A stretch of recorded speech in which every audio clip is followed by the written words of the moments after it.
Olá, caríssimos, sejam muito bem-vindos ao canal, que quem fala é o professor Bernardo, professor de Direito Penal, Processo Penal e Direito Administrativo na Estácio Norte.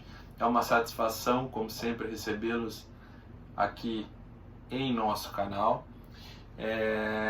Hoje eu quero tratar com vocês muito rapidamente, de maneira bastante objetiva, pragmática, em relação ao interrogatório no processo penal. Interrogatório no processo penal. E de início, de logo, caríssimos, nós já temos alguma discussão na doutrina. Qual seja a seguinte: qual é a natureza jurídica do interrogatório? Qual é a natureza jurídica do interrogatório? Possui ele natureza jurídica de um meio defensivo? O interrogatório seria um meio de defesa que se mune o réu para apresentar a sua versão nos autos do processo? Sim ou não, senhores? Sim ou não? Essa é a primeira corrente. Nós temos, de outro lado, uma corrente que diz: não, o interrogatório não é meio de defesa. Por que é que não é meio de defesa? Porque não seria um meio defensivo. Porque, jovens padawans, o interrogatório ele serve de alicerce, ele traz subsídios. Subsídio, professor! Não, animal, é subsídio que se fala. Ele traz subsídio, ele ofere substrato ao julgador, ao magistrado.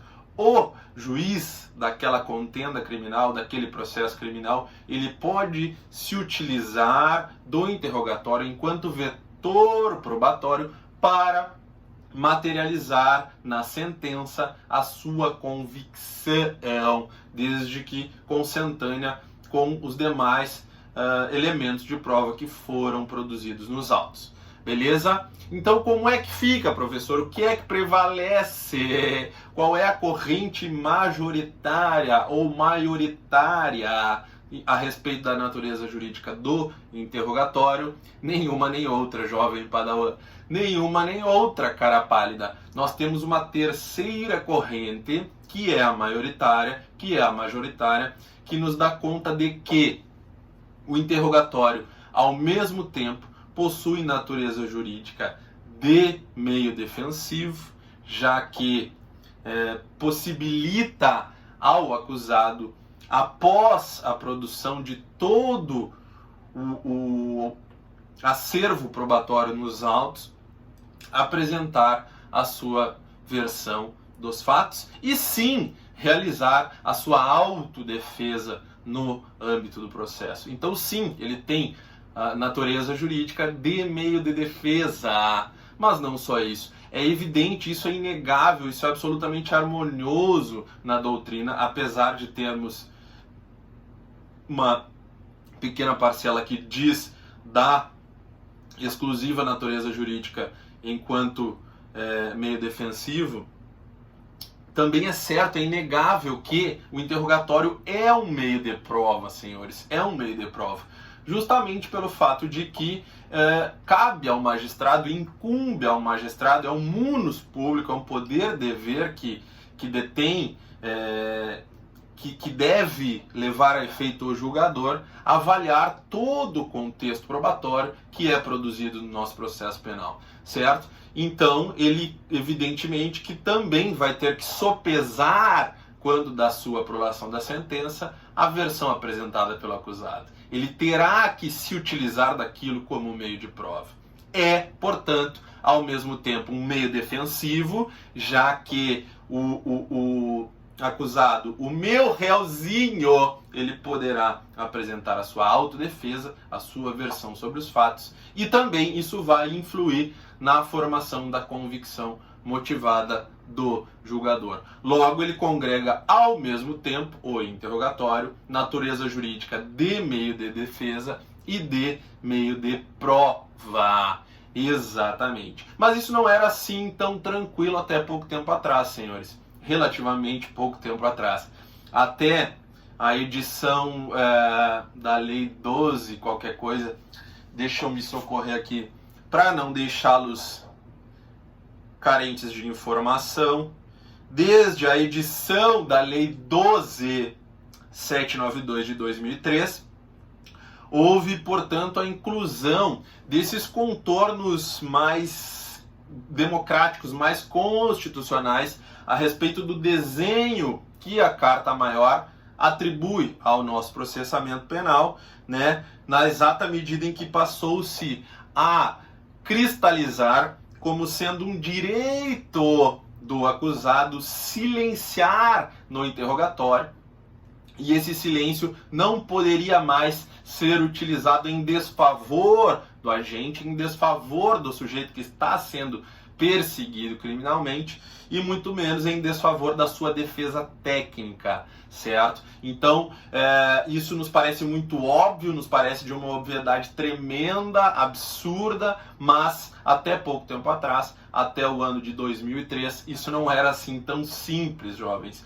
Então, passou-se com a edição da Lei 12.792 de 2003, espero que esteja gravando ainda, tivemos um pequeno probleminha de bateria.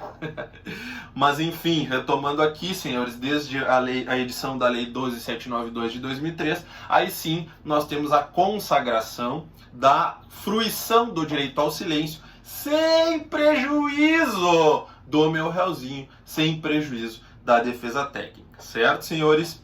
Além disso, por que a gente não titubeia ao indicar que a natureza jurídica do interrogatório é mista? Porque se nós analisarmos, e vejam comigo, senhores, o teor do artigo 189 do CPP, do nosso diploma processual penal, nós veremos que ele possibilita ao réuzinho, que ele possibilita ao meu acusado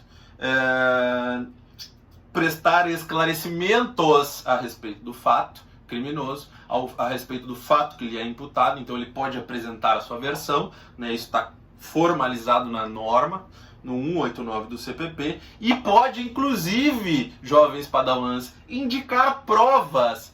Vejam quão defensiva é a natureza jurídica do interrogatório. Se o meu réuzinho ele pode, ao mesmo tempo, apresentar a sua versão e indicar quais as provas que vão servir de aval para a materialização da sentença por parte do julgador, o que mais defensivo poderia ser, não é? Então, fica demonstrado pela positivação da norma, após a alteração legislativa de 2003, que sim, o interrogatório é um meio de defesa. Exatamente, exatamente. Também, senhores, a partir dessa reforma legislativa, o nosso glorioso Código de Processo Penal, ele passou também a permitir, na verdade, melhor dizendo, a consagrar de maneira expressa o contraditório. Não bastava a consolidação, a cristalização como direito fundamental do indivíduo, o direito ao contraditório, não é cristalizado no nosso artigo 5º da Constituição Federal, passou-se sim a, no artigo 188 do glorioso CPP, 188 do CPP, a partir desta reforma, restar cristalizada, calcificada a possibilidade de tanto a defesa quanto a acusação verticalizarem perguntas diretamente ao réu. Portanto, o princípio do contraditório, não é o contraditório, jovens, restou consagrado na norma. Isso não era preciso, né? É muito claro isso para nós, isso não era preciso, já que a matriz constitucional, a matriz principiológica constitucional que deve reger, que deve orientar o processo penal, já era muito clara. E nós deveríamos ter no Brasil consagrada a constitucionalização do processo penal. Infaustamente, isso ainda não é uma verdade, a gente não verifica na concretude o respeito às balizas constitucionais, às garantias fundamentais, não é? A gente vê diuturnamente direitos e garantias sendo vilipendiados, e é por isso que nós temos que entender dos institutos jurídicos, ter a segurança e o conhecimento para que possamos trazer e, melhor dizendo, realizar o direito conforme a Constituição Federal, certo? Então é a respeito disso que eu queria tratar com vossas excelências hoje, a natureza jurídica do interrogatório. Espero que tenham gostado, peço que curtam, compartilhem, se inscrevam no canal e para que a gente possa estar gerando mais conteúdo de maneira democrática, de maneira plural, para que todos tenham acesso às nossas contribuições. Muito obrigado, jovens, um grande abraço, fiquem em casa, todos contra o coronavírus, vamos nos resguardar até que a tão sonhada vacina esteja ao acesso de todos, tá bem? Um forte abraço, tamo junto, valeu, valeu, valeu!